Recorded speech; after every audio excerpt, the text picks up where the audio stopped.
Hi friends, ಈ ವಿಡಿಯೋನ ಪೂರ್ತಿಯಾಗಿ ನೋಡಿ. ಇದು ಒಂದು ವಾರದ ಹಿಂದೆ ನಾನು ನೋಡಿದ್ದು. ನನ್ನ ಸ್ಕೂಟಿಯಲ್ಲಿ ನಾವು ಮೊಬೈಲ್ ಇಡ್ತೀವಲ್ಲ ಆ ಜಾಗದಲ್ಲಿ ಒಂದು ಪಕ್ಷಿ ಗೂಡನ್ನು ಕಟ್ಟಿ 3 ಮೊಟ್ಟೆಯನ್ನು ಇಟ್ಟಿದೆ. ಒಂಥರ ನಿಜಕ್ಕೂ ಒಂಥರ ಅದ್ಭುತ ಅನ್ನಿಸ್ತು. ಒಂದು ತಾಯಿ ಪ್ರೀತಿ ನೋಡಿ ಅಲ್ವಾ, ಅದು ಎಷ್ಟು ಚೆನ್ನಾಗಿ ಗೂಡು ಕಟ್ಟಿದೆ ಅಂತ ಹೇಳಿದ್ರೆ. ಡೈಲಿ ಬರುತ್ತೆ, ಅದಕ್ಕೆ ಕಾವು ಕೊಡುತ್ತೆ ಮೊಟ್ಟೆಗೆ. ಸೊ ಅದು ಗೂಡು ಇಟ್ಟಿದೆ ಅಂತ ಗೊತ್ತಾದಮೇಲೆ, ಮೊಟ್ಟೆ ಇಟ್ಟಿದೆ ಅಂತ ಗೊತ್ತಾದಮೇಲೆ ನಾನು ಸ್ಕೂಟಿನೇ ತೆಗೆಯೋದಕ್ಕೆ ಹೋಗಿಲ್ಲ.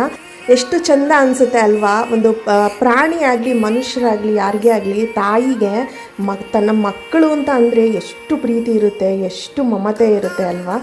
ಆದರೆ ನನಗೆ ಇದು ಯಾವ ಪಕ್ಷಿ ಅಂತ ಗೊತ್ತಾಗ್ತಾ ಇಲ್ಲ. ಸೊ ನಿಮಗೇನಾದರೂ ಇದು ಯಾವ ಪಕ್ಷಿ ಅಂತ ಗೊತ್ತಾದರೆ ಕಮೆಂಟ್ ಮಾಡಿ ತಿಳಿಸಿ. ಪ್ರಪಂಚದಲ್ಲಿ ತಾಯಿಗಿಂತ ದೊಡ್ಡ ಯೋಧ ಯಾರೂ ಇಲ್ಲ.